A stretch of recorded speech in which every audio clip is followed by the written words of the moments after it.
पदरु आमने पाठ करिबा किंतु प्रथम रे आमने 28 पद ही अध्ययन करिबा। हम पढ़िबे आपण माने ध्यान सहित सुनिबे निजर निजर बाइबल खोली के आपण माने देखि परिबे। जहा लेखा अछि यहाँ पर यीशु धर्मशास्त्र वाक्य जेपरी सफल हुए एथि निमंते समस्त विषय एबे समाप्त होई अछि बोली जानी कहिले मते तृषा लागु अछि। प्रभु ए संक्षिप्त वाक्य उपरे ए पद उपरे आशीर्वाद करंतु। गत 2 दिन हैला माने ईश्वरक वाक्य रो सुनी आसु अछि। पद पर्व टे कहिबे आज्ञा जोहन के सुसमाचार तर 19 पर्व 28 एवं 30 दुईटी पद किंतु प्रथम रे 28 पद माने पढ़िबा तापरे माने किछ समय पर 30 पद मध्य माने पढ़िबा। मथर पढ़ि दोछि जे माने जदि सुन नांती कि लिखि नांती ताले लिखि परिबे। यहाँ परे यीशु धर्मशास्त्र वाक्य जेपरि सफल हुए एथि निमंते समस्त विषय एबे समाप्त होई अछि बोली जानी कहिले मते तृषा लागो अछि। माने 2 दिन हैला ईश्वरक वाक्य सुनुछु जो क्रूस परे रही प्रभु यीशु ख्रीष्ट जो 7टी कथा कहिसंती आ सेई कथा मध्यरु माने प्राय 4 गोटी कथा सुनी आसिछु 2 दिन मध्यरे एवं आज माने आहुरी 2 गोटी कथा सुनिबा आ 2 गोटी मध्यरु ये होची सेई गोटी कथा जे मते तृषा लागो अछि। और ए जो तृषा लागो अछि ए कथा जो समय से क्रूस ऊपर थिले से समय से कहिसंती आ सेथि पाई होई पारे माने जगत रे 2 प्रकार लोक अछु 2 प्रकार भाबरिया माने विश्वास मध्य करूछु। केतेक अविश्वास रे अछंती आ केतेक विश्वास रे अछु। तो सेथि पाई प्रथम कोरिन्थियो 1 पर्व तार 18 पद रे कहा जाय कारण विनाश प्राप्त हेउथिबा लोक मानक प्रति क्रूसर कथा मूर्खता मात्र। जे माने विनाश प्राप्त हेबा निमंते अछंती विनाशर द्वार रे अछंती सर्वनाशर निकट रे अछंती तो सेई मानक जदि क्रूसर कथा कहिबे ताले सेटा मूर्खर विषय हेबो। केवल सेमानक पाए गोटे बातुल परि लागिबो गोटे बातुल लोकर कथा परि गोटे बाया लोकर कथा परि लागिबो किंतु परित्राण प्राप्त हेउथिबा आम्भमानक प्रति प्रेज द लॉर्ड किंतु परित्राण प्राप्त हेउथिबा आम्भमानक प्रति ताहा ईश्वरंकर शक्ति अटे। Amen hallelujah. को कथा क्रूसर कथा परित्राण प्राप्त हेउथिबा लोकमानक पई ईश्वरंकर शक्ति अटे। प्रभु मनक जे शक्ति दियंतु ए कथा जते सुनुछु ताहा मनकर शक्ति जगाइबार स्रोत हेउ उत्स हेउ जे क्रूसर कथा जते माने सुनुछु सेते बेले माने उत्साहित ही परिबो। सेथि पई माने सुनुछु जे मते तृषा लागुछि। प्रभु यीशु एही जो प्रभु यीशुंकर एही जो तृषा शारीरिक तृषा को बुझाउछि इंडिकेट करछि। शारीरिक तृषा शरीर तृषा जेमिति जहा की गीत संगीता 22 पर्व तार 15 पद गीत संहिता 22:15 रे ए प्रकार भाव से कहती मोहर बल खपरा परी शुष्क होई अछि आ मोहर जीभा ताउरे लागी जाऊ अछि। ए पदटी जेतले हम पढुछो से समयर दृश्य जो समय से तांको क्रूस ऊपर को नौछंती आ क्रूस ऊपर को जीवा पूर्व जो प्रकार परिस्थिति दे से गति करिसंती प्रहार करोड़ा प्रहार चाबुक ଛେପ, ଦାଢି ଉପାଡ଼ିବା, ବିଧା ମାରିବା, ବିଭିନ୍ନ ପ୍ରକାର ଯନ୍ତ୍ରଣାର ସମ୍ମୁଖୀନ ହେବା ଦ୍ୱାରା ସେ ଯୋଉ ଆତ୍ମା ବା ଶରୀରରେ ଯୋଉ କ୍ଷୁଧା ଅନୁଭବ କରିଛନ୍ତି, ତୃଷା ଅନୁଭବ କରିଛନ୍ତି, ସେଥିପାଇଁ ସେ କହୁଛନ୍ତି ମୋର ଜିଭା ତାଳୁରେ ଲାଗି ଯାଉଅଛି। ଠିକ ସେଇ ସମୟରେ ଗୀତ ସଂହିତା 69 ପର୍ବ ତାର 21 ପଦ, ଆଉ ସେ ତୃଷା ସମୟରେ ତାଙ୍କୁ ଅମ୍ଳ ରସ ରେ ପୂର୍ଣ୍ଣ ଗୋଟେ ସ୍ପଞ୍ଜ ତାଙ୍କର ମୁହଁରେ ଲଗାଇ ଦେଲେ। ଗୋଟେ ପତାକା ଦଣ୍ଡରେ ସ୍ପଞ୍ଜ ଟି ଲଗାଇ ସେଥିରେ ଅମ୍ଳ ରସ ପିତ ମିଶ୍ରିତ ରସ ପୂର୍ଣ୍ଣ କରି ତାଙ୍କର ମୁଖରେ ଲଗାଇ ଦେଲେ, ମୁହଁରେ ଦେଲେ, କିନ୍ତୁ ଯୀଶୁ ତାହାକୁ ପାନ କଲେ ନାହିଁ। ପ୍ରେଜ୍ ଦ ଲର୍ଡ, ପ୍ରଭୁଙ୍କ ନାମରେ ଧନ୍ୟବାଦ ହଉ। ଅମ୍ଳ ରସ ଦେଲେ ମାତ୍ର ସେ ତାହାକୁ ପାନ କଲେ ନାହିଁ। ତଦ୍ୱାରା ଆମେ ବୁଝିପାରୁଛୁ, ଏତଦ୍ୱାରା ବୁଝିପାରୁଛୁ କି ତାଙ୍କର ଯୋଉ ଶାରୀରିକ ତୃଷା ଅପେକ୍ଷା ମନୁଷ୍ୟମାନଙ୍କର ଆତ୍ମାର ପରିତ୍ରାଣ ପାଇଁ ତାହାଙ୍କର ଆତ୍ମିକ ତୃଷା ଅଧିକ ଥିଲା। ହାଲେଲୁୟା। ଶାରୀରିକ ତୃଷା ଆମେ ଦେଖୁଛୁ ଯେ ପଦ ଅନୁସାରେ ଜିଭା ମୋର ତାଳୁରେ ଲାଗି ଯାଉଛି, ଆହୁରି ମୋର ବଳ ଖପରା ପରି ହେଉଛି, କିନ୍ତୁ ତା ପରବର୍ତ୍ତୀ ସମୟରେ ଯେତେବେଳେ ଆମେ ଦେଖୁଛୁ ଯେତେବେଳେ ଅମରସ ଦେବା ପରେ ସେ ତାକୁ ପାନ କଲେ ନାହିଁ। ଆମେ ଆହୁରି କନଫର୍ମ ହଉଛୁ, ନିଶ୍ଚିତ ହଉଛୁ ଯେ ତାଙ୍କର ଶାରୀରିକ ତୃଷା ଅପେକ୍ଷା ଆତ୍ମିକ ତୃଷା, ମନୁଷ୍ୟମାନଙ୍କର ଆତ୍ମାର ପରିତ୍ରାଣ ନିମନ୍ତେ ଅଧିକ ସେ ତୃଷିତ ଥିଲେ। ହାଲେଲୁୟା। ଆଉ ଏଇ ତୃଷା ନିବାରଣ କରିବା ପାଇଁ ସେ ମଧ୍ୟ ପୃଥିବୀକୁ ଆସିଥିଲେ, ଯାହା ପ୍ରଥମ ତିମୋଥୀ 1 ପର୍ବ ତାର 15 ପଦ ଅନୁଯାୟୀ। ପାପୀ ମନୁଷ୍ୟର ପରିତ୍ରାଣ ନିମନ୍ତେ ପ୍ରଭୁ ଯୀଶୁ ଖ୍ରୀଷ୍ଟ ଯେ ଜଗତରେ ଅବତୀର୍ଣ୍ଣ ହେଲେ, ଏହି ବାକ୍ୟ ବିଶ୍ୱାସ ଏବଂ ସର୍ବତ ଭାବରେ ଗ୍ରହଣଯୋଗ୍ୟ। ପ୍ରେଜ୍ ଦ ଲର୍ଡ। ମନୁଷ୍ୟ ପାପ କରି ପତିତ ହେବା ପରେ ପ୍ରଭୁ ଯୀଶୁ ଖ୍ରୀଷ୍ଟ ଏହି ଜଗତ ଉପରେ ତ୍ରାଣକର୍ତ୍ତା ଭାବରେ, ପରିତ୍ରାଣକର୍ତ୍ତା, ଉଦ୍ଧାରକର୍ତ୍ତା, ମୁକ୍ତିଦାତା ଭାବରେ ପାପରୁ କ୍ଷମା କରିବା ନିମନ୍ତେ ଏହି ଜଗତ ମଧ୍ୟରେ ସେ ଅବତୀର୍ଣ୍ଣ ହେଲେ। ତଦ୍ୱାରା ଆମେ ସୁନିଶ୍ଚିତ ହେଉଛୁ କି ତାଙ୍କର ଏଇ ଯୋଉ ମନୁଷ୍ୟମାନଙ୍କର ଆତ୍ମାର ପରିତ୍ରାଣ ପାଇଁ, ମୁକ୍ତି ପାଇଁ, ଅନନ୍ତ ଜୀବନ ନିମନ୍ତେ ସେ ଅଧିକ ତୃଷିତ ଥିଲେ। କିନ୍ତୁ ତାଙ୍କର ତୃଷା ଯେତେବେଳେ ଏହି କୃଷ ଉପରେ ଏ ପ୍ରକାର ପରିସ୍ଥିତିରେ ସେ ଅଛନ୍ତି ଏବଂ ତାଙ୍କର ତୃଷା ଯେତେବେଳେ ବଢୁଛି, ଏଇଥିରେ ଗୋଟିଏ ଦୁଇଟି କାରଣ, ତୃଷାର କାରଣ ମୁଁ ଆପଣମାନଙ୍କୁ କହିବା ପାଇଁ ଚାହିଁବି। ପ୍ରଥମେ କହିବା ପାଇଁ ଚାହିଁବି ଯେ ସେ ହେଉଛନ୍ତି ସ୍ୱର୍ଗରୁ ଆସିଥିବା ବ୍ୟକ୍ତି,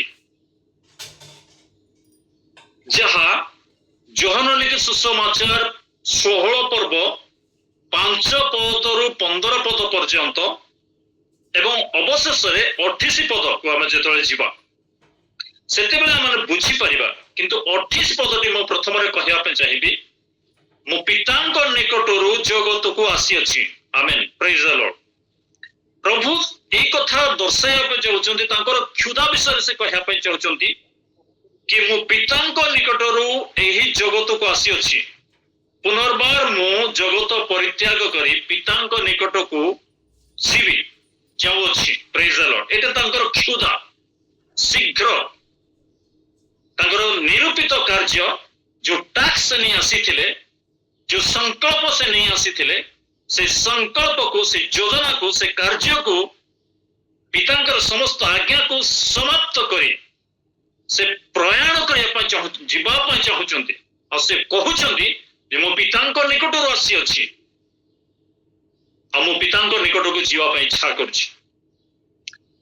ତାଙ୍କର ଇଚ୍ଛା, ସେଇଟା ତୃଷା, ଆବେଗ ଆମେ ସେଥିରେ ଦେଖିବା ପାରୁଛୁ। କିନ୍ତୁ 15 ପଦରୁ 5 ପଦରୁ ଯେତେବେଳେ 15 ପଦକୁ ଆମେ ଯେତେବେଳେ ଦେଖିବା, ପଢିବା, ସେଇଟା ମାନେ ନିଜେ ନିଜେ ଘରେ ପଢି ପାରିବା। କିନ୍ତୁ ତେବେ ମଧ୍ୟ ମୁଁ 7 ପଦ ଆପଣ ମାନଙ୍କୁ କହିବା ପାଇଁ ଚାହିଁବି। ମୁଁ ତୁମମାନଙ୍କୁ ସତ୍ୟ କହୁଛି, ମୋର ପ୍ରସ୍ଥାନ କରିବାରେ ତୁମମାନଙ୍କର ମଙ୍ଗଳ ହେବ। ପ୍ରେଜ୍ ଦ ଲର୍ଡ। କେଉଁମାନଙ୍କର ମଙ୍ଗଳ ହେବ? ନା ଯେଉଁମାନେ ପରିତ୍ରାଣ ପ୍ରାପ୍ତ ହେଉଥିବା ଲୋକମାନଙ୍କର ମଙ୍ଗଳ ହେବ। ହାଲେଲୁୟା। କାରଣ କୃଷର କଥା ସେମାନଙ୍କ ପାଇଁ ଶକ୍ତି ଅଟେ। ତ ଯେଉଁମାନଙ୍କ ପାଇଁ କୃଷର କଥା ଶକ୍ତି ଅଟେ, ଉତ୍ସ ଅଟେ, ସେଇମାନଙ୍କ ପାଇଁ ପ୍ରଭୁ ଯୀଶୁ ଖ୍ରୀଷ୍ଟ ଯେତେବେଳେ ଉର୍ଦ୍ଧ୍ୱାନିତ ହେବେ, ସ୍ୱର୍ଗକୁ ଯିବେ, ତ ସେତେବେଳକୁ ସେମାନଙ୍କର ମଙ୍ଗଳ ହେବ। କଣ ନା ମଙ୍ଗଳ? ନା ସେ ମଙ୍ଗଳ ଏହା ହେବ ଯେ ମୁଁ ତୁମମାନଙ୍କୁ ସତ୍ୟ କହୁଛି, ମୋର ପ୍ରସ୍ଥାନ କରିବାରେ ତୁମମାନଙ୍କର ମଙ୍ଗଳ। କାରଣ ମୁଁ ପ୍ରସ୍ଥାନ ନ କଲେ ସେ ସାହାଯ୍ୟକାରୀ ତୁମମାନଙ୍କ ନିକଟକୁ ଆସିବେ ନାହିଁ। ମୁଁ ଗଲେ ତାହାଙ୍କୁ ତୁମମାନଙ୍କ ନିକଟକୁ ପଠାଇଦେବି। ପ୍ରେଜ୍ ଦ ଲର୍ଡ। ହାଲେଲୁୟା। ଗୋଟେ ତୃଷା ମାନେ ବିଷୟ ଦେଖିବା ପାରୁଛୁ, ଗୋଟେ କ୍ଷୁଧାର ବିଷୟ ଦେଖିବା ପାରୁଛୁ, ଗୋଟେ ଆଗ୍ରହର ବିଷୟ ଦେଖିବା, ଗୋଟେ ଇଚ୍ଛୁକ ମନର ବିଷୟ ଆମେ ଦେଖିବାକୁ ପାରୁଛୁ ପ୍ରଭୁ ଖ୍ରୀଷ୍ଟଙ୍କ ନିକଟରେ, ଯେ ମୁଁ ଗଲେ ମୋର ପ୍ରସ୍ଥାନ ତୁମର ଭଲ ହେବ। ମୁଁ ରହିଲେ ଯେତିକି ଭଲ, ତାଠାରୁ ମୁଁ ଗଲେ ଆହୁରି ତୁମର ଭଲ। ରହିବା ଦ୍ୱାରା କଣ ଭଲ ହେଲା? ପରିତ୍ରାଣ ଯୋଜନାକୁ ସେ ସମ୍ପନ୍ନ କଲେ। କୃଷ ଉପରେ ପରିତ୍ରାଣ ଯୋଜନାକୁ ସେ ସମ୍ପନ୍ନ କଲେ। ଏବଂ ସେ ଯାଉଛନ୍ତି ଯେତେବେଳେ, ସେତେବେଳେ ସେ ତାଙ୍କର ପ୍ରସ୍ଥାନରେ ଯୋଉ ସାହାଯ୍ୟକାରୀ ଅନନ୍ତ କାଳ ପର୍ଯ୍ୟନ୍ତ, ଖ୍ରୀଷ୍ଟଙ୍କର ଆଗମନ ପର୍ଯ୍ୟନ୍ତ ଯେ ମନୁଷ୍ୟମାନଙ୍କ ମଧ୍ୟରେ ରହିବେ, ଅନ୍ତରରେ ରହିବେ, ହୃଦୟ ରହିବେ, ସେ ସାହାଯ୍ୟକାରୀଙ୍କୁ ସେ ପଠେଇବେ। ସେ ନ ଗଲେ ସେ ଆସିବେ ନାହିଁ। କାରଣ ସେ ପ୍ରଭୁ ଯୀଶୁ ଖ୍ରୀଷ୍ଟ କେବଳ ଗୋଟେ ସମୟ ସୀମା ଭିତରେ ସେ ଆସିଥିଲେ। ତାଙ୍କର ସମୟ, ଦିନ, ମାସ, ବର୍ଷ ଯେତେବେଳେ ସମାପ୍ତ ହଉଛି, 33 ବର୍ଷ 6 ମାସ କାଳ, ତାପରେ ଆଉ ସେ ରହିବାର ବିଷୟ ନାହିଁ। ସେ ପ୍ରସ୍ଥାନ କରିବେ। କିନ୍ତୁ ଯୋଉ ତାଙ୍କର ପ୍ରସ୍ଥାନ ଯୋଉ ପବିତ୍ର ଆତ୍ମା ଅଛନ୍ତି, ଦେଇଛନ୍ତି, ପଠେଇଛନ୍ତି, ସେ ବିଶ୍ୱାସୀ ମାନଙ୍କ ଅନ୍ତରରେ ସେ ଅଛନ୍ତି। ହାଲେଲୁୟା। କେତେ ଦିନ ପର୍ଯ୍ୟନ୍ତ? ନା ଖ୍ରୀଷ୍ଟଙ୍କର ଆଗମନ ପର୍ଯ୍ୟନ୍ତ। ଏବଂ ସମସ୍ତ ବିଷୟରେ ଖ୍ରୀଷ୍ଟ ରୂପ ବରଙ୍କୁ ଭେଟିବା ପାଇଁ କନ୍ୟା ରୂପେ ମଣ୍ଡଳୀକୁ ସେ ପ୍ରସ୍ତୁତ କରିବାରେ ସାହାଯ୍ୟକାରୀ ଅଟନ୍ତି। ହାଲେଲୁୟା। ପ୍ରଭୁଙ୍କ ନାମରେ ଧନ୍ୟବାଦ। ତେଣୁ ଏଇଥିପାଇଁ ତାଙ୍କର ତୃଷା ବଢୁଛି, ଆଗ୍ରହ ବଢୁଛି, କ୍ଷୁଧା ବଢୁଛି ଯିବା ନିମନ୍ତେ। ଏ ତ ତାଙ୍କର କ୍ଷୁଧାର ବିଷୟ। କିନ୍ତୁ ମୁଁ ଆଉ ଗୋଟେ କ୍ଷୁଧା ବିଷୟରେ ମୁଁ ଆପଣଙ୍କୁ କହିବା ପାଇଁ ଚାହିଁବି। ଯୋହାନ ଲିଖିତ ସମାଚାର 4 ପର୍ବକୁ ଯେତେବେଳେ ଆମେ ଯାଉ, ଯୋହାନ ଲିଖିତ ସମାଚାର 4 ପର୍ବ ତାର 7 ପଦରୁ 15 ପଦ ପର୍ଯ୍ୟନ୍ତ ଯେତେବେଳେ ଆମେ ପଢିବା, ସେଥିରେ ମଧ୍ୟ ଆମେ ଗୋଟିଏ ତାଙ୍କର କ୍ଷୁଧା ସେ ତୃଷାର ବିଷୟକୁ ଆମେ ଦେଖିପାରିବା। ଯୋହାନ ଲିଖିତ ସମାଚାର 4 ପର୍ବ କହିବା ସାଙ୍ଗେ ସାଙ୍ଗେ ଆମ ସମସ୍ତଙ୍କର ମନେ ପଡେ ଯେ ଥରେ ପ୍ରଭୁ ଯୀଶୁ ଖ୍ରୀଷ୍ଟ ସେ ଯାତ୍ରା କରି ଯାଉଛନ୍ତି, ଆଉ ସୁଖାର ନାମକ ସମରୀୟ ନଗରରେ ପହଞ୍ଚୁଛନ୍ତି। ପହଞ୍ଚିବା ସମୟରେ ସେ ପଥଶ୍ରାନ୍ତ ହୋଇ କୂଅ ମୂଳରେ ବସି ପଡିଲେ। ଠିକ ସେଇ ସମୟରେ ଜଣେ ସ୍ତ୍ରୀ ଲୋକ ପାଣି କାଢିବା ପାଇଁ, ଜଳ କାଢିବା ପାଇଁ କୂଅ ନିକଟକୁ ଆସୁଛନ୍ତି। ଆଉ ସେଇଟା କେତେବେଳେ? ନା ଦିନ ମଧ୍ୟାହ୍ନ ସମୟରେ, ଖରା ଟାଇଁ ଟାଇଁ ସମୟରେ, ଦିନ ଦ୍ୱିପହର ସମୟରେ, ମଧ୍ୟାହ୍ନ ସମୟ ବୋଲି ଲେଖା ଅଛି। ଆମେ ପଢୁଛୁ ମଧ୍ୟାହ୍ନ ସମୟରେ ଯେତେବେଳେ ପହଞ୍ଚିଛନ୍ତି, ପଥଶ୍ରାନ୍ତ ହୋଇ ବସିଛନ୍ତି, ତାଙ୍କର ଗୋଟେ କ୍ଷୁଧା ସେଠି ଆମେ ଶାରୀରିକ ଭାବରେ ଦେଖିବା ପାରୁଛୁ। କିନ୍ତୁ ଯେତେବେଳେ ସେ ସେଇ ସ୍ତ୍ରୀ ଲୋକକୁ ସେ ପାଣି ମାଗୁଛନ୍ତି, ସେତେବେଳେ ସେଇଠି ସେ କହିଲେ ଯେ ସମରୀୟ ଲୋକ ଏବଂ ଯୁବତୀ ଲୋକମାନଙ୍କ ମଧ୍ୟରେ କୌଣସି ପ୍ରକାର ସମ୍ପର୍କ ନାହିଁ, ଲେନଦେନ ନାହିଁ, ଦିଆ ନିଆ ନାହିଁ, ଉଠା ବସା ନାହିଁ, କଥାବାର୍ତ୍ତା ନାହିଁ। এই କଥା ଯେତେବେଳେ କହୁଛନ୍ତି, ଯୀଶୁ ତାଙ୍କୁ ବୁଝେଇ ଦେଲେ ଯେ ଯିଏ ତୁମକୁ ପାଣି ମାଗୁଛନ୍ତି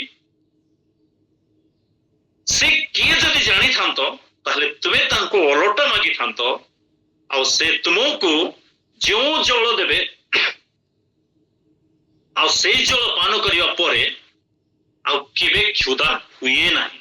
ପ୍ରେଜ୍ ଦ ଲର୍ଡ। ସ୍ତ୍ରୀ ଲୋକର ଗୋଟିଏ ଆଗ୍ରହ ବଢିଲା।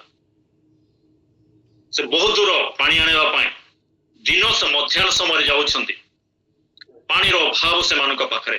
ତେଣୁ ସେ ଚାହିଁଲେ, ସମସ୍ତେ ଚାହିଁବେ ଯେ କେବେ ଆଉ ତୃଷା ନ ଲାଗୁ ଏ ପ୍ରକାର ଜଳ। କିନ୍ତୁ ସେ ଗୋଟିଏ କଥା ସେଥିରେ କହିଲେ ଯେ ଦେଖିଲେ ଯେ ତାଙ୍କ ହାତରେ ରସି ନାହିଁ, କୌଣସି ଦୌଡ଼ି ବାଲ୍ଟି ନାହିଁ, କୌଣସି ପାତ୍ର ନାହିଁ।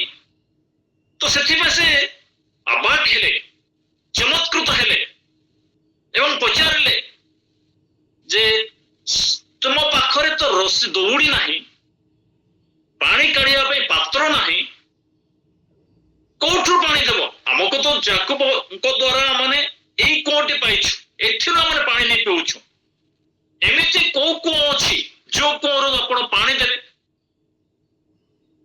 କିନ୍ତୁ ସେଇଠି ଆମେ ଦେଖିବା ପାରୁଛୁ, ହୋଇପାରେ ମଣିଷ ଜାତିଭେଦ ରଖିଛି, ମଣିଷ ଉଚ୍ଚ ନିଚ ରଖୁଛି, ମଣିଷ ସାନ ବଡ ରଖୁଛି, କିନ୍ତୁ ପ୍ରଭୁ ଯୀଶୁ ଖ୍ରୀଷ୍ଟ କାହାକୁ ଭେଦାଭେଦ କରନ୍ତି ନାହିଁ, କାହା ଉଚ୍ଚ ନିଚ ରଖନ୍ତି ନାହିଁ, ସାନ ବଡ ରଖନ୍ତି ନାହିଁ, ସମାନ ରଖନ୍ତି, ସମତା ରକ୍ଷା କରନ୍ତି, ସମାନତା ରକ୍ଷା କରନ୍ତି। ହାଲେଲୁୟା। ତେଣୁ ସେ ସ୍ତ୍ରୀ ଲୋକ କହୁଛି ଯେ ନାଇଁ, ସମ୍ପର୍କ ନାହିଁ। କିନ୍ତୁ ଯୀଶୁ କହିଲେ ଯଦି ତୁମେ ତାଙ୍କୁ ଜାଣିଥାନ୍ତ ତାହେଲେ ମାଗି। ସେତେବେଳେ ସ୍ତ୍ରୀ ଲୋକ କହିଲେ ପ୍ରଭୁ ମତେ ସେଇ ଜଳ ଦିଅନ୍ତୁ। ପ୍ରେଜ୍ ଦ ଲର୍ଡ। ହାଲେଲୁୟା। ପ୍ରଭୁଙ୍କ ନାମର ଧନ୍ୟବାଦ। ତ ସେଇଠି ଯେତେବେଳେ ସେ କହିବା ପରେ ସେ ତାଙ୍କର ପରିଚୟ ମଧ୍ୟ ସେ ଦେଇଛନ୍ତି। ହଁ, ଯେ ଯେତେବେଳେ ମତେ ସେଇ ଜଳ ଦିଅ କହିଲେ ସେତେବେଳେ ତୁମର ସ୍ୱାମୀକୁ ଡାକି ଆଣ। ସେ କଥା ଆମେ ଯିବାନି, କିନ୍ତୁ ମୁଁ ଏଇ କଥା କହିବା ପାଇଁ ଚାହୁଁଛି ତାଙ୍କର ଯୋଉ କ୍ଷୁଧା, ଗୋଟେ ତାଙ୍କର ଯୋଉ ତୃଷା, ଯୋଉ ଆଗ୍ରହ, ତାଙ୍କ ଈଶ୍ୱରଙ୍କର ସଂକଳ୍ପକୁ ଜଣାଇବା ପାଇଁ, ପରିତ୍ରାଣର ସମ୍ବାଦ ଜଣାଇବା ପାଇଁ, ମୁକ୍ତିର କଥାକୁ ଜଣାଇବା ପାଇଁ ଏବଂ ନିଜକୁ ପରିଚିତ କରାଇବା ପାଇଁ, ସେ ଯେ ଇସ୍ରାଏଲର ମୁକ୍ତିକର୍ତ୍ତା, ଉଦ୍ଧାର, ମାନବ ଜାତିର ଉଦ୍ଧାରକର୍ତ୍ତା, ଏ କଥା ଜଣୁ। କାରଣ ସେଇ ସମୟରେ ସେ ସମରିଣୀ ଲୋକମାନେ ସେମାନେ ଆଶା ରଖିଥିଲେ ଜଣେ ମସିହ ଆସିବେ ଏବଂ ସେ ଯେତେବେଳେ ଆସିବେ ଆମମାନଙ୍କୁ ଏଇ ଦୁର୍ବଳତାରେ ଆମମାନଙ୍କୁ ମୁକ୍ତ କରିବେ, ଆମମାନଙ୍କୁ ପାପରୁ ମୁକ୍ତ କରିବେ, ରୋମ ସମ୍ରାଟରୁ ଆମମାନଙ୍କୁ ଉଦ୍ଧାର କରିବେ। ଆଶା, ସେଇ ଆଶାରେ ଅଛନ୍ତି, କିନ୍ତୁ ସେଇ ଯେ ପରିତ୍ରାଣ କର୍ତ୍ତା ଏହା ସେମାନେ ବୁଝିପାରୁନ, ସ୍ୱୀକାର କରିପାରୁନ, ବିଶ୍ୱାସ କରିପାରୁନ। ସେଥିପାଇଁ ଯୀଶୁ ତାଙ୍କର ବିଷୟରେ ପରିତ୍ରାଣ କର୍ତ୍ତା ଈଶ୍ୱରଙ୍କ ଠାରୁ ଆସନ୍ତି, ସ୍ୱର୍ଗରୁ ଆସିଛନ୍ତି। ଏ କଥାକୁ ସେ ବଡ ଇଚ୍ଛୁକ ମନରେ, ତୃଷାର ସହିତ, ଖୁସି ମନରେ, ଆଗ୍ରହରେ ତାକୁ ସେ ପ୍ରକାଶ କଲେ, ଜଣାଇ ଦେଲେ। ସ୍ତ୍ରୀ ଲୋକ ବୁଝିପାରିଲେ ଏବଂ ଗାଁକୁ ଗଲା, ସେ ତାଙ୍କର ଗାଁକୁ ଗଲା ପରେ ସେ କହୁଛନ୍ତି ଆସ ଆସ ଜଣକୁ ଦେଖିବ ଯେ କି ମୋ ମନର ସବୁ କଥା କହିଛନ୍ତି, ସେ ମସିହ ହେବେ ପର। ପ୍ରେଜ୍ ଦ ଲର୍ଡ। ଯୋଉ ମସିହଙ୍କର ସେ ଅପେକ୍ଷା କରିଥିଲେ ସେଇ ମସିହ ଆସି ଯାଇଛନ୍ତି। ଏଇ କଥା କହିବା ପରେ ଗାଁର ଲୋକ ସମସ୍ତେ ଦୌଡ଼ିଗଲେ। ପ୍ରେଜ୍ ଦ ଲର୍ଡ। ମୋ ପ୍ରଭୁଙ୍କୁ ଧନ୍ୟବାଦ ଦଉଛି ଯେ ତାଙ୍କର କ୍ଷୁଧା ଏବଂ ତୃଷା ଏଇ ପ୍ରକାର ଭାବରେ ତାଙ୍କର ରହିଥିଲା। ତେବେ ଆଜି ଆମେ ସ୍ଥାନରେ ଦେଖିବା ପାରୁଛୁ ତାଙ୍କର ଅନେକ ବିଷୟ ଦେଖୁ ଦେଖୁ ଆମେ ଏଇ ଯୋଉ ଗୀତ ରଚକଙ୍କ ଦ୍ଵାରା, ଗୀତ ରଚକ ଦାଉଦଙ୍କ ଜୀବନର ତୃଷାକୁ ଆମେ ଦେଖିବା। ଯାହା ଲେଖା ଅଛି ଗୀତ ସଂହିତା 63 ପର୍ବ ତାର 1 ପଦରେ, ଗୀତ 63:1 ଏଇ କଥା କହୁଛନ୍ତି, ହେ ପରମେଶ୍ୱର, ତୁମ୍ଭେ ମୋହର ପରମେଶ୍ୱର, ଯତ୍ନରେ ମୁଁ ତୁମର ଅନ୍ୱେଷଣ କରିବି। ହାଲେଲୁୟା। ଯତ୍ନରେ, ତୁମ୍ଭେ ମୋହର ପରମେଶ୍ୱର, ମୁଁ ଯତ୍ନରେ ତୁମର ଅନ୍ୱେଷଣ କରିବି। ଜଳ ଶୂନ୍ୟ ଶୁଷ୍କ ଶାନ୍ତିକର ଦେଶରେ ମୋ ପ୍ରାଣ ତୁମ ନିମନ୍ତେ ତୃଷିତ ହୁଏ, ମୋ ଶରୀର ତୁମ ନିମନ୍ତେ ଲାଳସା କରେ। ହାଲେଲୁୟା। ଗୀତ ରଚକ ଏଇ କଥା କହୁଛନ୍ତି, ଗୀତ ରଚକ ଦାଉଦ ଏଇ କଥା କହୁଛନ୍ତି ଯେ ମୋ ଶରୀର, ହେ ପରମେଶ୍ୱର, ମୋ ଶରୀର ତୁମ ପାଇଁ ଲାଳସା କରେ, ତୁମକୁ ନିମନ୍ତ୍ରଣ କରିବା, ତୁମକୁ ଧାରଣ କରିବା ପାଇଁ, ତୁମକୁ ହୃଦୟ ରଖିବା ପାଇଁ ମୋର ଲାଳସା, ମୋର ତୃଷା। ଏ କଥା ଗୀତ ରଚକ କହିଛନ୍ତି। ଆଉ ଯାହା ଆଜି ଆମମାନଙ୍କ ଜୀବନରେ ତାହା ହିଁ ହୋଇଅଛି। ଏବଂ ତା ପରବର୍ତ୍ତୀ ସମୟକୁ ଯେତେବେଳେ ଆମେ ଦେଖୁଛୁ, କରହ ସନ୍ତାନ ମାନଙ୍କ ମଧ୍ୟରୁ ସେମାନଙ୍କର ତୃଷାକୁ ମଧ୍ୟ ଆମେ ଦେଖିପାରିବା। ଯାହା ଗୀତ 82 ତାର 1 ଏବଂ 2 ପଦ। ଗୀତ 82 1 ଏବଂ 2 ଏ ପ୍ରକାର ଲେଖା ହେଇଛି, ହରିଣୀ ଯେ ରୂପ ଜଳସ୍ରୋତ ପାଇଁ ଧକାଏ, ସେ ରୂପ ହେ ପରମେଶ୍ୱର ମୋ ପ୍ରାଣ ତୁମ ପାଇଁ ଧକା। ତାର 2ୟ ବଚନରେ ଏଇଭଳି ଲେଖା ହେଇଛି, ପରମେଶ୍ୱରଙ୍କ ନିମନ୍ତେ, ଜୀବିତ ପରମେଶ୍ୱରଙ୍କ ନିମନ୍ତେ ମୋ ପ୍ରାଣ ତୃଷିତ ଅଟେ। ପ୍ରେଜ୍ ଦ ଲର୍ଡ। ହାଲେଲୁୟା। ପରମେଶ୍ୱରଙ୍କ ନିମନ୍ତେ ତୃଷିତ।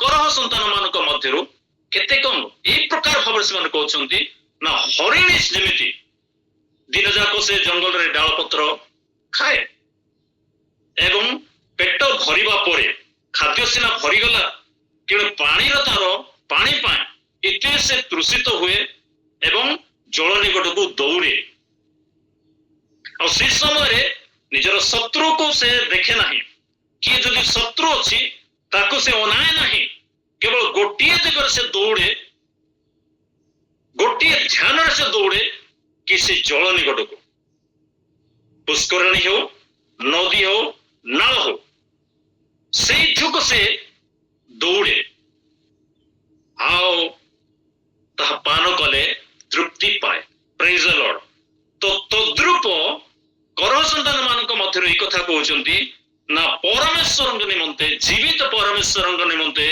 मो प्राण तृषित प्रेज द लॉर्ड हालेलुया प्रभु नाम धन्यवाद हो तो आम यही कथा जो देखुचु एवं शेष में देखी पारिबा गीत 143 तार 6 पद एवं जिसाय 55 तार 1 पदरे मध्य से क्षुधा एवं तृषा विषय आम से जीवन में देखा पारिछु किंतु भविष्य वक्ता आमोस द्वारा ईश्वर वाक्य आम शुणा देखा ईश्वर वाक्य जहाँ आमोस 8 पर्व 11 पदरु 13 पद पर्यंत से स्थान रे से गोटे विशेष विषय को प्रकाश करुछंती आओ ताहा हेउची एई प्रकार भाବରେ से परमेश्वर प्रतिनिधि स्वरूपे परमेश्वर मुख होई आमोस भविष्य वक्ता इस्राएल लोक मानक निकट रे भविष्यवाणी बा ईश्वर वाक्य को प्रकाश करिछंती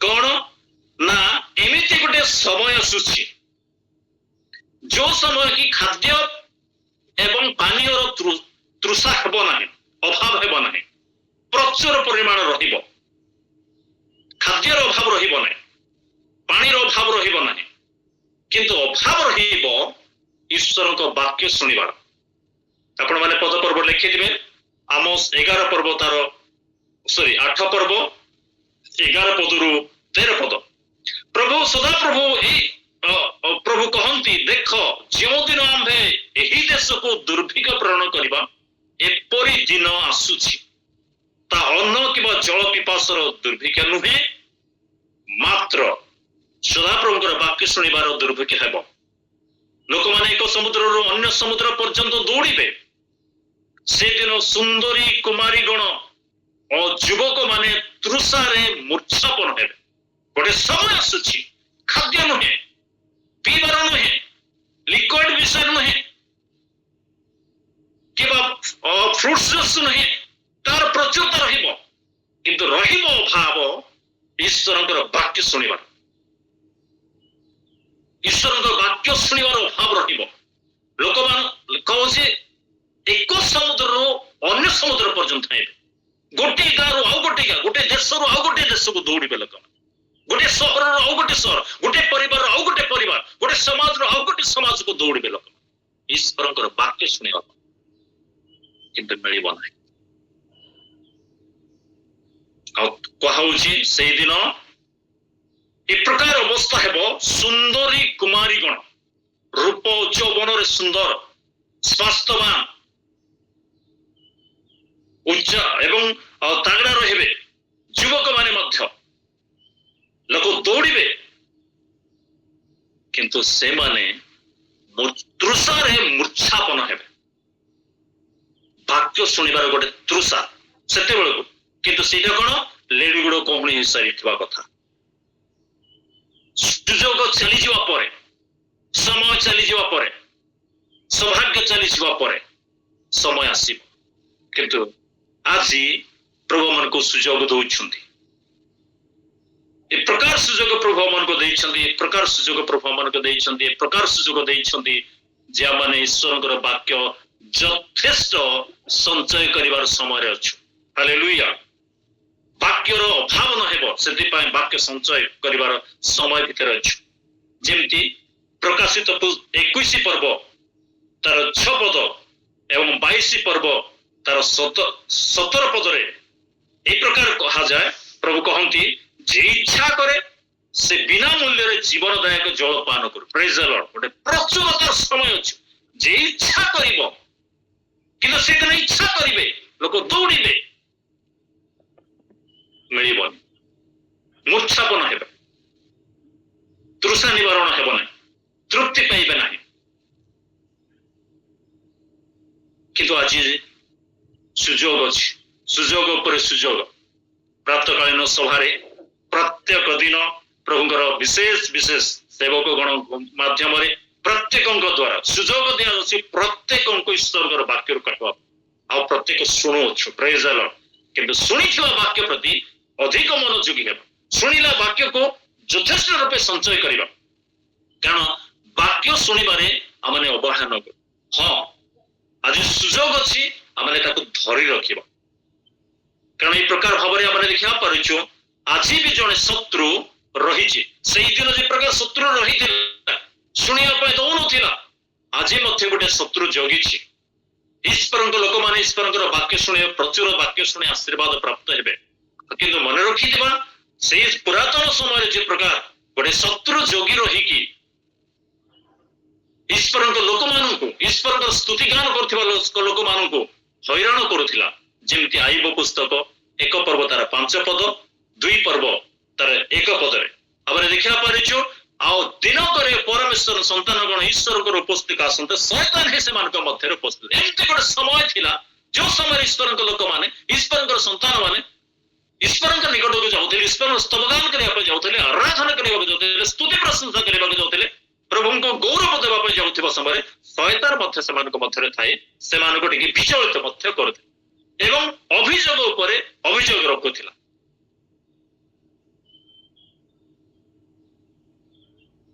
प्रिय लोक माने आज शैतान अभियोग करि परिबो नै, नेक्स्ट जो समाप्त होइछि हम सेथरे जाई परिबा। किंतु आज अछि शैतान केमती ना ईश्वर जे कहि माथि सुसमाचार 13 पर्व पदे तार 19 पद, क्षमा करिबे मते माथि 13 तार 19 आशा करूछि बोधे से लिखा अच्छे जे कहीं राज्यर वाक्य शुणी न बुझे पाप आत्मा से तार हृदय बुणा जाइए वाक्य को हरण करेनी। क्षमा करें मते मैं एग्जैक्ट से कि जदि पाइले तो पढ़ीदेवे। जे के राज्यर वाक्य शुणी न बुझे पापात्मा आसी तार हृदय रे जहाँ बुणा जाइतिला ता हरण करिनिए।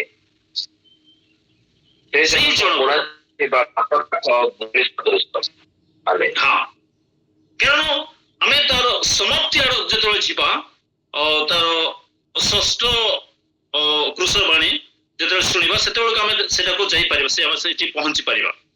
तेरे ये कथा टी दोहराई देखी कारण से दिन शैतान डायरेक्ट आसी ईश्वर संतान मान ईश्वर उपस्थित सी आसला, किंतु आज सेटा हेब ना, आज सेटा हे भी पारब ना।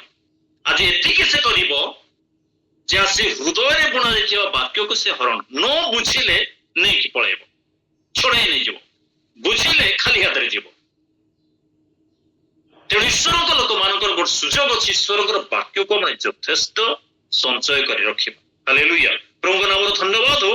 तो प्रभु जी कथा कहउचंती ना प्रकाशित 21:6 रे जे इच्छा करे से बिना मूल्य रे जीवनदायक जल पान करू। इच्छा कले तृषा होउची आग्रह अछि बिना मूल्य रे पान करि पारे। सेति पे प्रभु वाक्य रे ए कथा कहा जाउची ना तार 4 पर्व 14-15 से कथा कहा जाउची एवं जोहन 7 तार 37 पद रे मध्ये कहा जाउची। जोहन 7:37 रे मध्ये से ए कथा कहउचंती ना मो जीवनदायक जल जे जल मु जो जल देवी जे पान करिवो तार तृषा रहइबो नाही। हालेलुया, प्रभु नाम धन्यवाद हो। आज दिन रे आमन ए दिन मान करे हम ताही पान करछु, पवित्र आत्मा को हमने प्राप्त करछु एवं वाक्य रूप जल को हमने पान करछु, पवित्र आत्मा रूप जल को हमने पान करछु। हमन को मध्य हमर तृषा एथि पे रहू जेपरि प्रभु को उपस्थिति रे हमने धर्म जीवन यापन करि पारि। प्रेज द लॉर्ड, प्रभु नाम धन्यवाद। मोर समय ही सरीछि जो मते समय जदि देबे ताहेले जो साक्षर समय अछि से साक्षर समय भितरे मु समाप्त ए आरो गोटे 2टी पद आपण मन को कहया पे चाहिबे। तो समाप्त जदि हमने एठी रखिबा याको ତୃଷା ବିଷୟରେ ସମାପ୍ତ ହେଲା। ଷଷ୍ଠ କ୍ରୁଶର ବାଣୀ, କ୍ରୁଶ ଉପରେ ଥାଇ ଯୋଉ ଷଷ୍ଠ ବାଣୀ କହିଛନ୍ତି ସେଟା ହଉଛି ସମାପ୍ତ ହେଲା, ଯୋଉଟା 30 ପଦରେ ମାନେ ଯୋହନ 19 ତାର 30 ରେ ଦେଖିଛୁ। ସମାପ୍ତ ହେଲା ଏଇ ଯଦି କଥା ଦେଖୁଛୁ ତ ସେ ସମାପ୍ତ କଣ ହେଇଛି, କାହାର ସମାପ୍ତି ହୋଇଛି ନା ପ୍ରଭୁ ଯୀଶୁ ଖ୍ରୀଷ୍ଟ ପିତା ଈଶ୍ୱର ପ୍ରଭୁ ଯୀଶୁ ଖ୍ରୀଷ୍ଟଙ୍କୁ ଯେଉଁ କାର୍ଯ୍ୟ କରିବାକୁ ଦେଇଥିଲେ ତାହା ସେ ସମାପ୍ତ କଲେ। ସମଗ୍ର ମାନବ ଜାତିର ପାପ ପାଇଁ ଏକ ନୈବେଦ୍ୟ ଭାବରେ ତାହାଙ୍କ ପ୍ରାଣକୁ ବଳିଦାନ କଲେ। ଏହା ଥିଲା ଉଦ୍ଧାର ଓ ପ୍ରାୟଶ୍ଚିତର କାର୍ଯ୍ୟ। এই ଯୋଉ ଉଦ୍ଧାର ଏବଂ ପ୍ରାୟଶ୍ଚିତର କାର୍ଯ୍ୟକୁ କ୍ରୁଶ ଉପରେ ସମାପ୍ତ କଲେ, ସେଥିପାଇଁ ସେ କହୁଛନ୍ତି ସମାପ୍ତ ହେଲା। ହାଲେଲୁୟା। ତ এই ସମାପ୍ତ ଯେତେବେଳେ ହୋଇଛି ଉଦ୍ଧାର କାର୍ଯ୍ୟକୁ ସେ ସମାପ୍ତ କଲେ। ଆଉ ସେଥିପାଇଁ ଆମେ ପ୍ରଭୁଙ୍କୁ ଧନ୍ୟବାଦ ଦେବା ଯେ ଆଉ କଣ ସମାପ୍ତ କରିଛନ୍ତି। ଗୋଟେ ଦୁଇଟି ପଦ ଆପଣ ମାନେ କହିବା ପାଇଁ ଚାହିଁବି। କୋଲୋସିୟ ତାର 2 ପର୍ବ 14 ଏବଂ 15 ଦେଖିବେ। ଗୋଟେ ବ୍ୟବସ୍ଥାର ବିଧିବିଧାନ ଆମମାନଙ୍କ ବିରୁଦ୍ଧରେ ଯେଉଁ ଶୟତାନର ଅଭିଯୋଗ ପତ୍ର ଥିଲା ତାହା ସେ ଲୋପ କରି କ୍ରୁଶରେ ଟଙ୍ଗାଇ ଦେଇ ଆମମାନଙ୍କ ପଥରୁ ଦୂର କରିଦିଏଛନ୍ତି। ପ୍ରେଜ୍ ଦ ଲର୍ଡ। ଓ ପ୍ରକାଶରେ ସେମାନଙ୍କ ପ୍ରଦର୍ଶନ ପୂର୍ବକ କ୍ରୁଶରେ ବିଜୟ ଯାତ୍ରା କରିଛନ୍ତି, ସମାପ୍ତ କଲେ। ଯୋଉ ଅଭିଯୋଗର ପତ୍ର ଥିଲା, ମୁଁ ପ୍ରଥମରେ ଟିକେ କହୁଥିଲି ଯେ ଯେତେବେଳେ ଆଇବ, ସେଥିପାଇଁ ଆଇବ 1 ତାର 5 ଏବଂ 2 ର 1 ଅନୁସାରେ ସେ ଅଭିଯୋଗ ଯୋଉ କରୁଥିଲା, ହଁ ତୁମେ ବାଡ଼ ଦେଇଛ, ତୁମେ ଯତ୍ନ କରୁଛ, ପ୍ରଚୁର ପରିମାଣ ବିଭିନ୍ନ କଥା ସେ କହି ଆଳୟ ଦେଖାଇ ଅଭିଯୋଗ କରୁଥିଲା। ସେ ଅଭିଯୋଗ ପତ୍ରକୁ, ବିଧିବିଧାନର ନିୟମକୁ, ଏଇ ଯୋଉ ଥିଲା ଆମ ଉପରେ ଥିଲା, ସେଇଟାକୁ ପ୍ରଭୁ ଯୀଶୁ ସମାପ୍ତ କଲେ, ଖଣ୍ଡନ କଲେ। ପ୍ରେଜ୍ ଦ ଲର୍ଡ। କ୍ରୁଶ ଉପରେ ତାକୁ ସମାପ୍ତ କଲେ। ହାଲେଲୁୟା। ଏବଂ ସେ ସମାପ୍ତ କରିଛନ୍ତି। ଦ୍ୱିତୀୟରେ ମୁଁ ଆପଣମାନଙ୍କୁ କହିବି, ଦ୍ୱିତୀୟ ପଏଣ୍ଟ, ଆଦି ପୁସ୍ତକ 3 ପର୍ବ ତାର 15 ପଦ। ଆଦି 3 ତାର 15। ଶୟତାନର ମସ୍ତକକୁ ଚୂର୍ଣ୍ଣ କରିବାର କାର୍ଯ୍ୟ କ୍ରୁଶରେ ସେ ସମାପ୍ତ କଲେ। ପ୍ରେଜ୍ ଦ ଲର୍ଡ।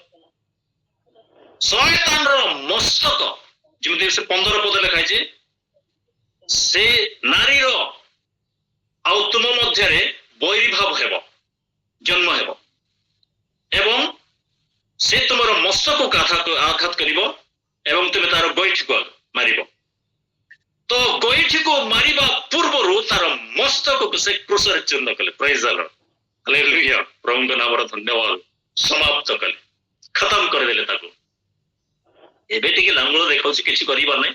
ଆସି ଟିକେ ସେଇ ପୁଣା କଥା ଗୁଡାକୁ ନେଇକି ଆସୁଛି, ପୁଣା ବିଷୟ ଗୁଡାକ ନେଇ ଆସୁଛି, ଆଉ ସେଇ କଥାରେ ସେ ଲାଗି ପଡିଛି। ନୂଆ କିଛି ନାହିଁ, ମସ୍ତକ ନାହିଁ, ମୁଣ୍ଡ ନାହିଁ, ତାର ଖତମ କରିଦେଲେ, ଚୂର୍ଣ୍ଣ କରିଦେଲେ କ୍ରୁଶ ଉପରେ। ଏବଂ ତୃତୀୟ କଥା ମୁଁ ଆପଣଙ୍କୁ କହିବି, ଏବ୍ରୀ ତାର 2 ପର୍ବ 14 ଏବଂ 15 ପଦ। ଏବ୍ରୀ 2, 14 ଏବଂ 15। ମୃତ୍ୟୁର ଭୟରେ ଯେଉଁମାନେ ଯାବଜ୍ଜୀବନ ଦାସତ୍ୱର ବନ୍ଧନରେ ବନ୍ଧା ହୋଇଥିଲେ, ପ୍ରଭୁ ଯୀଶୁ ଖ୍ରୀଷ୍ଟ ମୃତ୍ୟୁ ଦ୍ୱାରା ମୃତ୍ୟୁର ଅଧିକାରୀକୁ ଅର୍ଥାତ୍ ଶୟତାନକୁ ବିନାଶ କରିବାର କାର୍ଯ୍ୟ କ୍ରୁଶରେ ସମାପ୍ତ କଲେ। ପ୍ରେଜ୍ ଦ ଲର୍ଡ। ପ୍ରଭୁଙ୍କ ନାମର ଧନ୍ୟବାଦ। ହାଲେଲୁୟା। ଗୌରବମୟ ରାଜା ସେ ସମାପ୍ତ କଲେ କ୍ରୁଶ ପରେ।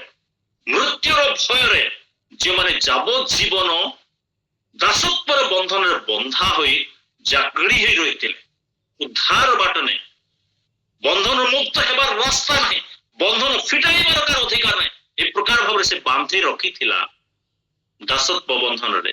ପ୍ରଭୁ ଯୀଶୁ ଖ୍ରୀଷ୍ଟ ମୃତ୍ୟୁ ଦ୍ୱାରା ମୃତ୍ୟୁର ଅଧିକାରୀକୁ ଅର୍ଥାତ୍ ଶୟତାନକୁ ବିନାଶ କରିବାର କାର୍ଯ୍ୟ କ୍ରୁଶରେ ସମାପ୍ତ କଲେ, ଖତମ କରିଦେଲେ।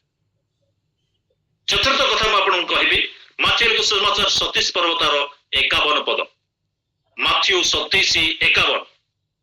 ମହାପବିତ୍ର ସ୍ଥାନକୁ ଯିବା ନିମନ୍ତେ ପ୍ରତିବନ୍ଧକ ସୃଷ୍ଟି କରୁଥିଲା ଯୋଉ ପରଦା, ବିଚ୍ଛେଦ ବସ୍ତ୍ର, କେବଳ ବର୍ଷରେ ଥରେ ମହାଯାଜକ ଯାଇପାରୁଥିଲେ ମହାପବିତ୍ର ସ୍ଥାନକୁ। କିନ୍ତୁ କ୍ରୁଶ ଉପରେ ପ୍ରଭୁ ଯୀଶୁ ଖ୍ରୀଷ୍ଟ ସମାପ୍ତ କଲେ।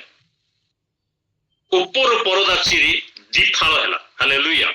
ରାସ୍ତା ଉନ୍ମୁକ୍ତ କରିଦେଲେ। ପ୍ରେଜ୍ ଦ ଲର୍ଡ। ସେଥିପାଇଁ ପ୍ରଥମ ପିତର 2:9 ପଦ ଅନୁସାରେ এই জগতର ଅନ୍ଧକାର ମହାଅସତ୍ୟ ଆଲୋକ ମଧ୍ୟକୁ ଆହ୍ୱାନ କରି ରାଜକୀୟ ଯାଜକର ପବିତ୍ର ଜାତି ଈଶ୍ୱରଙ୍କର ନିଜର ଲୋକ କଲେ, ଯେପରି ଆମେ ତାଙ୍କର ଗୁଣ କୀର୍ତ୍ତନ କରିପାରିବେ। ଯାଜକ କରିଦେଲେ ମୁକ୍ତ ଭାବରେ, ଖୁସିରେ, ଆନନ୍ଦରେ, ସ୍ୱଚ୍ଛନ୍ଦ ମନରେ, ଇଚ୍ଛୁକ ଭାବରେ, ନିର୍ଭୟରେ, ନିର୍ବିଘ୍ନରେ ଆମେ ସେ ସ୍ଥାନକୁ ଯାଇପାରୁଛୁ। କାରଣ ପ୍ରଭୁ ଆଜି ଆମକୁ ଯାଜକ କରିଦେଲେ। ପ୍ରେଜ୍ ଦ ଲର୍ଡ। ମହାଯାଜକ ଥରେ ଯାଉଥିଲେ, କିନ୍ତୁ ଏବେ ଆମେ ସବୁଦିନ ତାଙ୍କର ଉପସ୍ଥିତିରେ ରହିପାରୁଛୁ। ଯିବାର ରାସ୍ତା ସେ ଉନ୍ମୁକ୍ତ କରିଦେଲେ, ପରଦା ହଟାଇ ଦେଲେ, ଘୁଞ୍ଚାଇ ଦେଲେ, ଛାଡ଼ିଦେଲେ, ଦୂର କରିଦେଲେ। କାରଣ ରାସ୍ତା ଉନ୍ମୁକ୍ତ ହେଲା, ସ୍ୱଚ୍ଛନ୍ଦରେ ଆମେ ଯାଇପାରୁଛୁ। ହାଲେଲୁୟା। ସମାପ୍ତ, ତାର ସମାପ୍ତ, ଯୋଉ ବିଚ୍ଛେଦ ବସ୍ତ୍ର ସମାପ୍ତ କରିଦେଲେ। ପଞ୍ଚମ ବିଷୟ ମୁଁ ଆପଣଙ୍କୁ କହିବାକୁ ଚାହିଁବି, ଏପ୍ରି 9 ତାର 12 ପଦ। ଯୀଶୁ ଆପଣଙ୍କ ରକ୍ତ ଘେନି ଏକାଥରକେ ମହାପବିତ୍ର ସ୍ଥାନରେ ପ୍ରବେଶ କରି ଅନନ୍ତ ମୁକ୍ତିର କାର୍ଯ୍ୟ ସମାପ୍ତ କଲେ। ପ୍ରେଜ୍ ଦ ଲର୍ଡ। ସବୁବେଳେ ଦୋଷ ରଖୁଥିଲେ, ପଶୁର ବଳି, ପଶୁର ରକ୍ତ ଦ୍ୱାରା ଆଜି ଧୌତ ହେଲେ, ଆଜି ପବିତ୍ର ହେଲେ, ସେବା କଲେ, ଆଉ ଥରେ ପବିତ୍ର। ପଶୁର ବଳି ବାରମ୍ବାର ହତ୍ୟା କରି ନିଆ ହଉଥିଲା, କିନ୍ତୁ ପ୍ରଭୁ ଯୀଶୁ କ୍ରୁଶ ଉପରେ ନିଜର ପବିତ୍ର ରକ୍ତ ବହାଇ ଦେଲେ, ଆଉ ସେ ପବିତ୍ର ରକ୍ତ ଦ୍ୱାରା ସେ ଆମକୁ ସବୁ ଦିନ ପାଇଁ ଅନନ୍ତ ମୁକ୍ତି ସାଧନ କରିଦେଲେ, ସମାପ୍ତ କରିଦେଲେ। ପ୍ରେଜ୍ ଦ ଲର୍ଡ। ପ୍ରଭୁଙ୍କ ନାମର ଧନ୍ୟବାଦ। ପ୍ରଭୁ ଆପଣ ବାକ୍ୟ ଦେଇ ଆମକୁ ସମସ୍ତଙ୍କୁ ଆଶୀର୍ବାଦ କରନ୍ତୁ। ଛୋଟ ସମୟ ମତେ ଦେଇଥିଲେ, ମୁଁ ଓଭରଟେକ୍ କରିଛି। ଆଉ ଯୋଉ ସାକ୍ଷର ସମୟ, ଏଟା ମୋର ସାକ୍ଷ୍ୟ ସମୟରେ ମୁଁ ଈଶ୍ୱରଙ୍କର ବାକ୍ୟରୁ ଆପଣମାନଙ୍କ ନିକଟରେ ଦୀପଦ ରଖିପାରିଲି। ଏବଂ ଷଷ୍ଠରେ କହିବାକୁ ଚାହିଁବି, ଷଷ୍ଠରେ ଆମେ ଦେଖିବା ପରିଛୁ ଯାହା ଲେଖା ହେଇଛି ପ୍ରଥମ କରିନ୍ଥିୟ 5 ପର୍ବ ତାର 7 ପଦ। ତୁମେମାନେ ଖବର ଶୂନ୍ୟ ଲୋକ, ଏଣୁ ଯେପରି ତୁମେମାନେ ନୂଆ ପିଣ୍ଡୁଳ ହୋଇପାର, ଏଥିପାଇଁ ପୁରୁଣା ଖମିର ବାହାର କରି ପକାଅ। କାରଣ ଆମମାନଙ୍କ ନିସ୍ତାର ପର୍ବର ମେଷଶାବକ ଅର୍ଥାତ୍ ଖ୍ରୀଷ୍ଟ ମଧ୍ୟ ବଳୀକୃତ ହୋଇଅଛନ୍ତି। ହାଲେଲୁୟା। ଗୋଟେ ନୂଆ ପିଣ୍ଡୁଳ, ଗୋଟେ ନୂଆ ମନୁଷ୍ୟ, ଗୋଟେ ନୂଆ ହୃଦୟ, ଗୋଟେ ନୂଆ କାର୍ଯ୍ୟ, ଗୋଟେ ନୂତନ ସେବା ଆରମ୍ଭ କରିବା ପାଇଁ ଖ୍ରୀଷ୍ଟ କ୍ରୁଶ ଉପରେ ବଳିଦାନ ହୋଇଛନ୍ତି। ସମାପ୍ତ। ଯାହା ପ୍ରତିବନ୍ଧକ କରୁଥିଲା, ସୃଷ୍ଟି କରୁଥିଲା, ଅଟକାଇ ରଖୁଥିଲା, ଯିବାକୁ ଦଉନଥିଲା, ଆଉ ସେବା କରିବାକୁ ଦଉନଥିଲା, କିନ୍ତୁ ଆଜି ସ୍ୱଚ୍ଛନ୍ଦରେ ଗୋଟେ ନୂଆ ମନୁଷ୍ୟ, ପରିବର୍ତ୍ତିତ ମନୁଷ୍ୟ, ଗୋଟେ ଧାର୍ମିକ ମନୁଷ୍ୟ, ଗୋଟେ ସୂଚୀ ମନୁଷ୍ୟ, ଗୋଟେ ପବିତ୍ର ଲୋକ ଭାବରେ, ସେବକ ଭାବରେ, ସେବିକା ଭାବରେ, ସନ୍ତାନ ସନ୍ତତି ଭାବରେ, ଈଶ୍ୱରଙ୍କର ପବିତ୍ର ସନ୍ତାନ ସନ୍ତତି ଭାବରେ ଜୀବନ ଯାପନ କରିବା ପାଇଁ ସେ କ୍ରୁଶ ଉପରେ ଯାହା ପ୍ରତିବନ୍ଧକ ଥିଲା ସବୁ ଖତମ କଲେ। ପ୍ରେଜ୍ ଦ ଲର୍ଡ। ପ୍ରଭୁଙ୍କ ନାମର ଧନ୍ୟବାଦ। ପ୍ରଭୁ ଆପଣ ବାକ୍ୟ ଦେଇ ଆଶୀର୍ବାଦ କରନ୍ତୁ। ସୁଯୋଗ ଦେଇଥିବାରୁ ବହୁତ ବହୁତ ଧନ୍ୟବାଦ।